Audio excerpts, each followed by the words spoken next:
When Grand Theft Auto Liberty City Stories was released on the PSP last year, GTA fans were not only excited about the handheld port, but the two inevitable sequels to follow. Once again showing just how far Sony's technology can go, Rockstar Games takes the PSP to Vice City.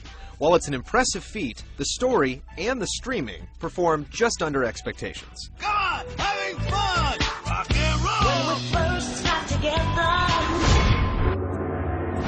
I've seen your face before, my friend, but I don't know if you know who I am. Taking place 2 years before Vice City for the PS2, you assume the role of Vic Vance, a soldier desperately looking for a way to support his sick brother and substance-abusing mother. Unfortunately, the only way to make a decent living in Vice City is to kill people, sell drugs, or combine the two in many creative ways. What's unique about the plot is that you're in the military, which is a first for a GTA drama. You also start on the opposite island from the console release and work your way backwards. But even with these fresh twists, the story is fairly unexciting. Most of your contacts are small-time criminals, and your motivations are pretty soft. Vic is always complaining about not wanting to become a thug, right before running out and gunning down hordes of gang members.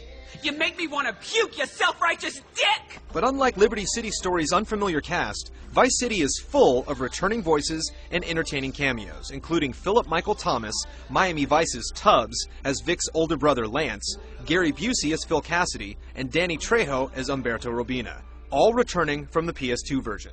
Not to mention GTA's first celebrity playing himself guest appearance in the form of soft rock guru Phil Collins. Shouldn't we call the police? This is Vice City, mate. Seriously?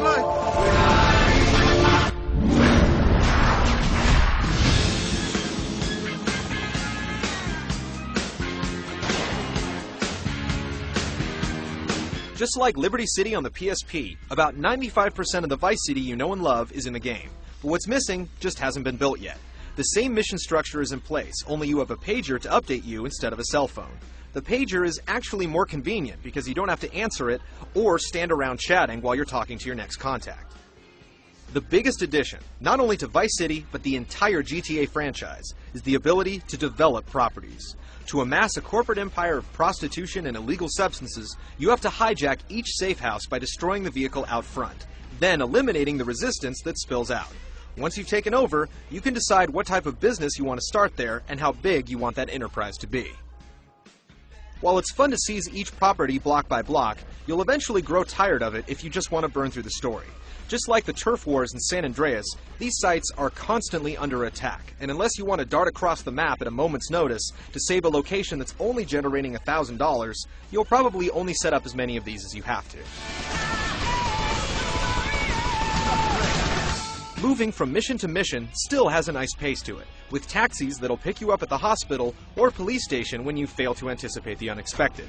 To help you get back on your feet, Rockstar's added the ability to bribe your way back into the arsenal you had when you got picked up. For a hefty fee, of course. Those who have been to Vice City before know how huge it is. It's considerably bigger than Liberty City, and thanks to an impressive draw distance, you'll have numerous opportunities to see the whole thing. The graphics are solid, and while the frame rate will chug along every now and then, it's never more than you can handle. The real distractions are the reappearing environments. Vice City is broken up into little streaming blocks, each one showing off its true detail when you get close enough to appreciate it. But with the long straightaways and speedy sports cars, you'll often enter one of these zones long before the game has had time to finish loading it. The result is backgrounds and sometimes barriers popping up out of nowhere. This was also prevalent in Liberty City Stories, but is much more noticeable this time around. It won't screw you up, but it can be disturbing. Come on, you're just going through a bad time right now. Things will improve. So technically, Vice City Stories has issues, but it's still an incredible achievement to run this massive, free-roaming city on such a tiny device. The enormous environment is even more inspiring when you're engaged in a wireless multiplayer match. It's a shame that there's no content available for a shared download, as all people playing need to have their own copy, but GTA Online on the PSP is a crazy amount of fun. Just make sure you know where you're going. Vice City's a big town, and if only a few people are playing, it can take several minutes before you even find each other.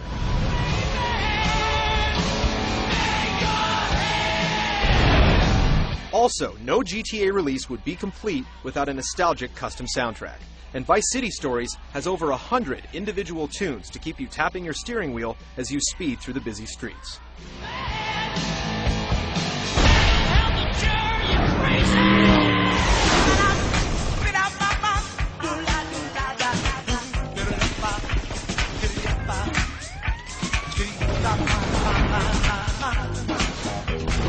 Every GTA game lets you do what you want, when you want. But in Liberty City Stories, there was a lot of functionality missing that had been previously developed and established on the larger consoles. Some of the absent abilities have been added this time, but it would still be nice to be able to jump a fence. What you can do is swim, fly helicopters and small planes, and ride ATVs, which first appeared in San Andreas. While we've seen all of those before, we haven't seen jet skis, which can either be taken on an open water joyride or run through a ramp-labeled stunt course. All these add even more elements to the rampaging playground that is Grand Theft Auto. But no matter what vehicle you're driving, gun you're shooting, or thug you're brawling with, you'll have to deal with the PSP's limited controls. Nothing has changed here since Liberty City Stories, and that's not a good thing. With only one analog stick, there's no character moving and camera adjusting. This, combined with the smaller screen, gives you a limited perspective when compared to its TV resolution counterpart. That, and despite numerous complaints raised when Liberty City Stories came out, the lock-on targeting system is still broken when you're fighting up close. Large groups of people can be mowed down with ease from a distance, but get within a few feet of your enemies and you're one step closer to the emergency room.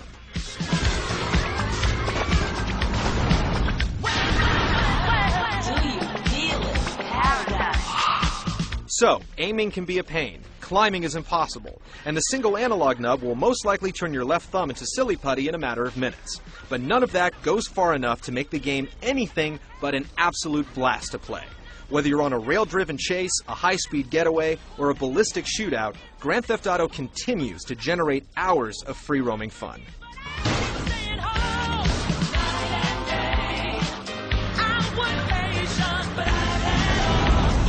See you later, bro. What the fuck? Oh, shit! The latest GTA PSP adventure adds some gameplay features that were sorely missed in Liberty City, and new vehicles this series has never seen before. But the mediocre plot and control limitations keep it from being the groundbreaking experience it always is on the bigger systems. But a decent GTA title is still a phenomenal game by comparison, making Vice City Stories one of the best purchasing decisions you can make for the PlayStation Portable. It is genius, no? Genius! Oh, yeah, that's very thoughtful of you.